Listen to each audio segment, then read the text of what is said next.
कधी आपल्याला इतकी भूक लागते आणि त्यावेळेस आपल्याला सुचत नाही की आपण काय बनवू, अशी झटकेपट, जेणेकरून भूक पण मिटेल आणि कमी वेळामध्ये तयारसुद्धा होईल. तर असाच प्रकार आज मी तुम्हाला पिठल्याचा दाखवणार आहे. म्हणजे ठेचा आपण सगळ्याच आवडीने खातो, पण त्या ठेच्यापासून असं हिरवंगार आणि झणझणीत असं भूक मिटवणारं बेसन मी तुम्हाला आज दाखवणार आहे. तर चला बघूया आपण याला लागणारं साहित्य आणि याला बनवायची कृती. तर हे बघू शकता, आपण आज ठेचा बनवून त्याच्यापासून आपल्याला छान असं पिठलं बनवायचं आहे, अगदी भूक मिटवणारं. ते बघू शकता, थोडंसं 1-1.5 वाटी मी बेसन पीठ घेतलं आहे. जास्त नाही, थोडंच बनवायचं आहे, कारण झटकीपट आपल्याला भूक मिटवणारं पाहिजे. हे कांदा, कोथिंबीर, हे कढीपत्ता, हे मिरच्या, ह्या कमी तिखटवाल्या मिरच्या घेतलेल्या आहेत. हे लसणाच्या पाकळ्या आणि अद्रकचा तुकडा. ह्याच्या व्यतिरिक्त आपल्याला काही वापरायचं नाही. झटकीपट आज आपलं झणझणीत असं पिठलं तयार होणार आहे ठेचा वाटून. तर हे बघू शकता, हे उकळ घेतले आहे. ह्याच्यामध्ये आपण सर्वप्रथम हे लसणाच्या ज्या पाकळ्या त्या आपण टाकून घेऊया. त्यानंतर ह्या मिरच्या ज्या आहेत हिरव्यागार, त्या अशा थोडे तुकडे करून टाकायचं, जेणेकरून आपल्याला बारीक करायला सोपं जाईल. हे असे तोडून टाकायचे. हे काही स्पायसी मिरच्या नाही आहेत, ह्या थोड्याशा कमी तिखटवाल्यात. हे असे तुकडे करून टाकून द्यायचे. झटकीपट असं भूक मिटवणारी आणि तोंडाला चव आणणारं असं गावरान पिठलं आहे हे. तरी बघा, मिरच्या कट करून टाकलेल्या आहेत ह्याच्यामध्ये. आता हे अद्रकचा जो तुकडा आहे तो सुद्धा याचे बारीक बारीक तुकडे करून ह्याच्यामध्ये आपण टाकून घेऊया.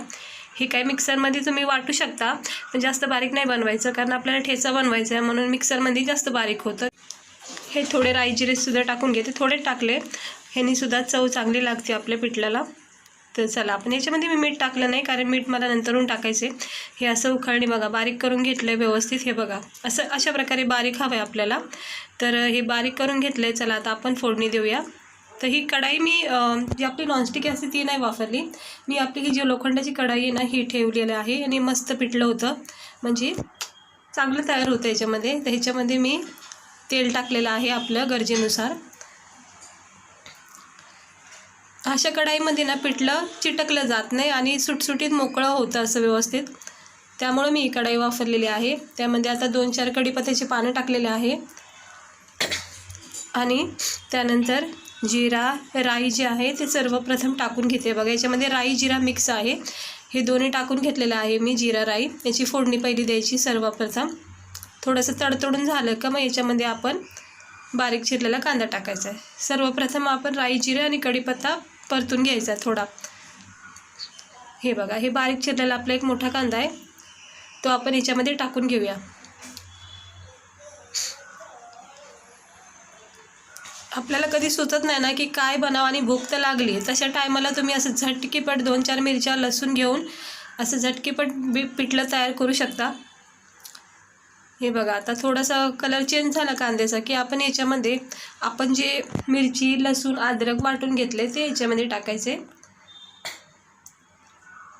हे बघा, हळूहळू हे सगळं टाकून घेऊ याच्यामध्ये. हा आपला एक प्रकारचा ठेचाच आहे, तुम्ही असं बनवून भाकरीसोबतसुद्धा खाऊ शकता.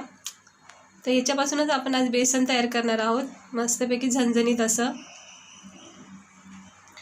तुम्ही एकदा अशा प्रकारे ठेच्याचं बेसन बनवून बघा पिठलं. मिरच्या कापून तर तयार होतच, पण असं लसूण, मिरची, अद्रक असं बारीक ठेचून मस्त चव येते एक पिठल्याला. हे असं तेल सुटेसरी याला थोडंसं परतून घ्यायचं. मग याच्यामध्ये आपण 1 चमचा हळद टाकून घ्यायची आहे. हे बघा, 1 चमचा हळद टाकून घेते. अजून थोडी हळद टाकते, म्हणजे 1 चमचा बरोबर हळद टाकलेली आहे मी, आणि खूप छान कलर येईल. हा धना पावडर थोडा टाकला आहे आणि त्यानंतर थोडासा गरम मसाला टाकला आहे. आता हे सर्व मिक्स करून घेते.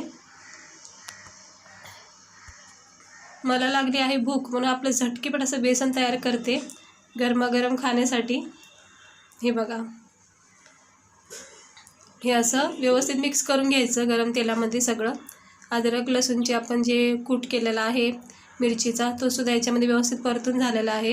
हे बघा, तेल सुटलेलं आहे, सगळे मसाले आपले व्यवस्थित भाजून निघलेत. आता याच्यामध्ये आपल्याला पाणी टाकायचे. तुम्हाला जर बेसन म्हणजे पिठलं तुम्हाला घट्ट हवं असेल तर तुम्ही पाण्याचा वापर थोडा कमी करा, आणि जर पातळ हवं असेल मस्तपैकी तर पाणी थोडं जास्त वापरा. तर मी आता याच्यामध्ये 1 मोठा ग्लास असं पाणी टाकलेलं आहे, कारण मला थोडंसं पातळ बनवायचं, जास्त काही घट्ट नाही बनवायचं. काही काही लोक पिठल्याला भातासोबत सुद्धा खातात, पण थोडंसं पातळ बनवलं तरी काय हरकत नाही. हे चवीनुसार मी मीठ पण टाकून घेतलं याच्यामध्ये. हे बघा, आता सर्व मिक्स करते.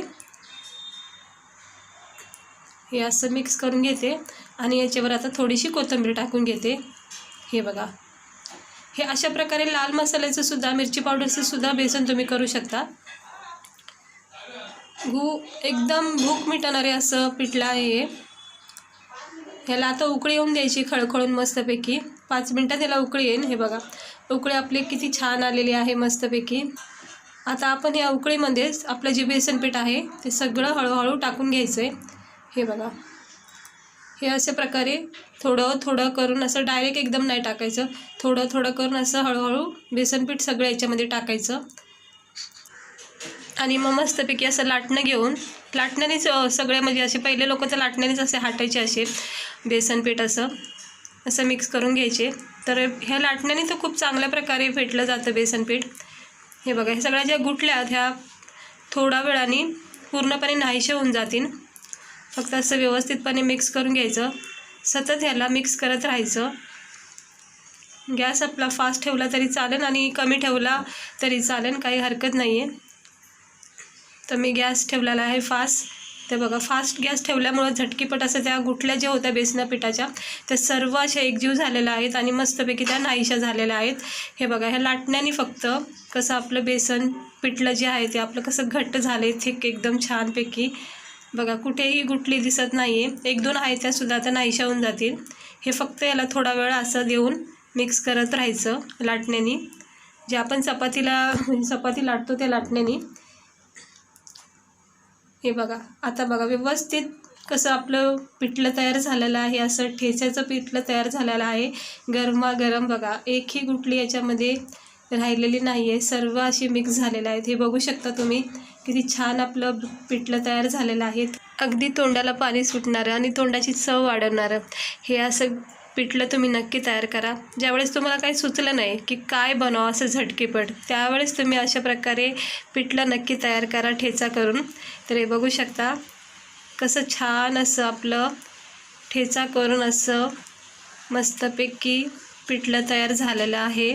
झटकीपट अशी भूक मिटवणारं गावरान पद्धतीने छान असं पिठलं तयार झालेलं आहे. तर तुम्ही नक्की अशा प्रकारे बनवा. आवडला असेल तर नक्की लाईक करा. तर चला सर्व करूया आपण याला. हे बघू शकता, आता लागली मला भूक आणि मी केलं आहे प्लेट तयार. गरमागरम असं झणझणीत चमचमीत असं ठेचा करून असं पिठलं तयार केलेलं आहे गरमागरम. हे बघा, वाफा निघत आहे. गरमागरम असं पिठलं मी घेतलेलं आहे वाढून. तर अशा प्रकारे तुम्ही नक्की बनवा आणि खूप छान याचा आस्वाद घ्या. हे बघा, प्लेट मी तयार केलेला आहे. कांदा लिंबू घेतलेला आहे, 2 रोटी घेतलेले आहे आणि असं मस्त हेल्दी असं प्लेट तयार केलेलं आहे. हे अशा प्रकारे तुम्ही नक्की दुपारच्या जेवणासाठी किंवा रात्रीच्या जेवणासाठी तुम्ही करू शकता. आणि झटकीपट भूक मिटवणारे आणि झटकीपट तयार होणारे असं पिठलं आहे हे. आवडलं असेल तर नक्की तुम्ही लाईक करा, चॅनलला सबस्क्राईबर करा असेच व्हिडिओ बघण्यासाठी, सोप्या पद्धतीने बनवले जाणारे रेसिपी बघण्यासाठी. तर तुम्हाला कसं वाटलं आपलं आज असे झणझणीत चमचमीत असं ठेचा करून असं बनवलेलं पिठलं. तर अशा प्रकारे नक्की बनवा आणि हा प्रकार तुम्हाला नक्की आवडेल. तुम्ही एकदा नक्की ट्राय करा. तर चला, भेटते मी तुम्हाला पुढच्या व्हिडिओमध्ये एका नवीन रेसिपीसह. स्वस्त राहा, मस्त राहा, काळजी घ्या. तर हे बघू शकता छान झालं आहे आपलं असं गरमागरम असं मिरची लसूण ठेचून असं